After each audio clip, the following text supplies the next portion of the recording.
I'm going to go over the 4-note arpeggios again, which I did actually previously on the Steinway.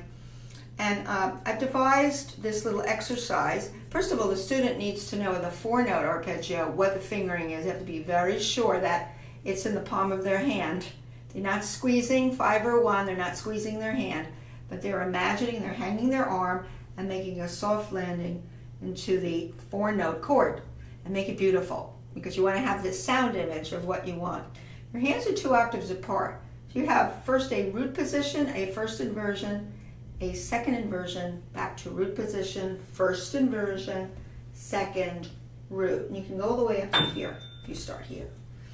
Okay, so you want to really hang your arm and just 2, 3, 1, 2, 3. You can see my fingering, I hope. 1, 2, 3, 5. 1, 2, 4, 5. 1, 2, 4, 5. 1, 2, 3, 5. 1, 2, 4. I'm not playing loud. I'm playing loud purposely because I don't want to start digging in at this point. I'm not digging into the keys. And backwards, 1, 2, 4, 5. 1, 2, 4, 5. 1, 2, 3, 5. So that follow through wrist motions. There's a continuity from chord to chord. And then 2, 3. And then notice I'm on the blade here because I have a small hand. That's okay. Right on the blade. Nothing wrong with that. Some hands are not big enough to be deeper and playing these chords, and that's quite okay. In the left hand, 5, 4, 2, 1.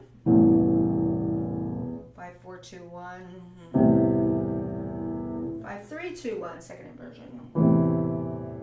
5, 4, 2, 1. 2, 3. 5, 4, 2, 1. I'll just do a little bit. I'll do one more just to show you the fingering. 5, 4, 2, 1. Let's stop there. And of course, to do it together, you have to really understand that on some of the chords, the middle notes are going to be 4, 2 in one hand and 2, 3 in the middle, because you're always going to have the same frame of 5, 1, 1, 5. So it's what's in the middle and knowing the combination of fingers in the middle that count. So when you start, you have 4, 2, 2, 3. I'm talking about the CE. So you have, that's how I usually say it. And here I say 4, 2, 4, 2. I'm talking about the middle notes. 3, 2, 2, 4. I do this with my students. They hear me doing this. I'm not going to do it anymore. You can see it. Here we match up. 4, 2, 4, 2. 3, 2, 2, 4. You can see that. 4, 2, 2, 3. Not squeezing anything. I'm going to go all the way up this time. Here's your destination.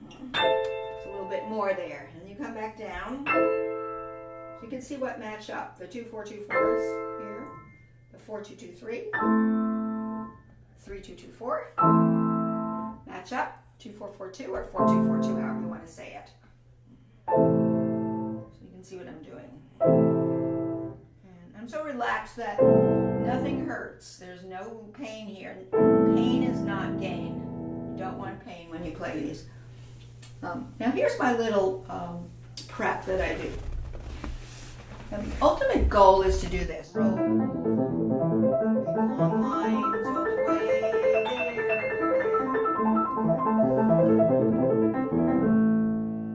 You can see how that just rolls out with kind of like circular motions. But that's not so easy for most students to do right away. So I have this little exercise, and I'm going to do it in both hands. And you'll see why I do this. Because I'm not just interested in the student being able to do this quite automatically for fingering and for holding it in the palm of your hand, in soft landings and supple wrist. That's not enough information when you actually go through the broken chords, 4-note arpeggios. Here's what you do. You need to know the subdivisions of these inversions. Here's what I mean. You'll see it right away. Here's my exercise.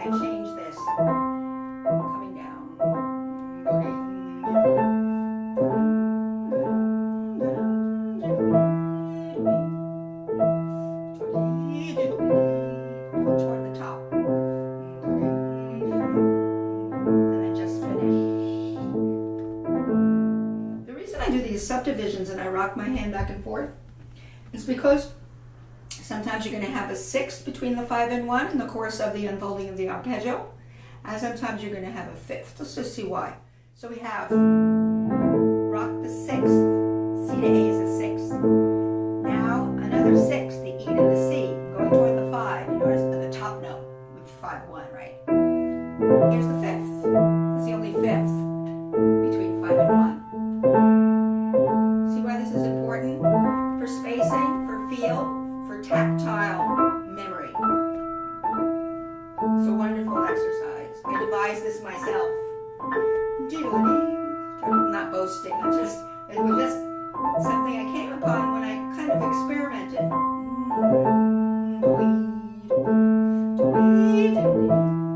But the big thing about this is the freedom of the arm and the springing forward wrist, because if you get tight, it's not going to work in helping the ultimate unfolding of the arpeggio. If you get tight and you start digging and you start tightening your wrists and getting this pokey finger sound, it's like you're taking a well-oiled arm and wrist and you're tightening it without oil. So you want to lubricate your wrists and have a relaxed arm. Roll and space the notes, roll.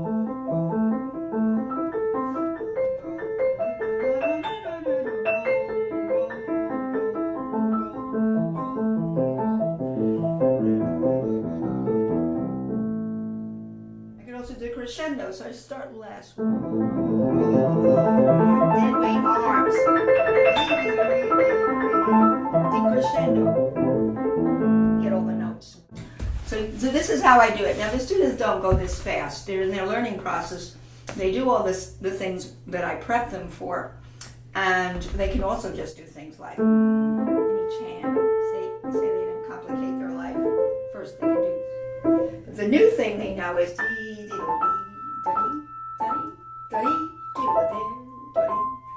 so much fun because it's like a playground and you're having fun on the playground and as if you have a good workout at the gym. It's like you just learn to use the right amount of economy of energy that gets you your result. And that's the big thing, economy of energy that gets the musical sense of this going in the shape. The big thing here is the shape. You can also do things like start bigger and end softer, and this is where you learn to apply your dynamics. For instance, loud, less, least, louder. Or you could go up less, and then you can still come down less. Let's see if we can do this.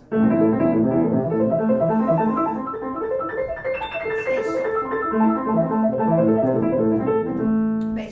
Just stayed soft coming down. But you could do all kinds of fun things like that, and it's really a wonderful journey to do the 4-note arpeggios.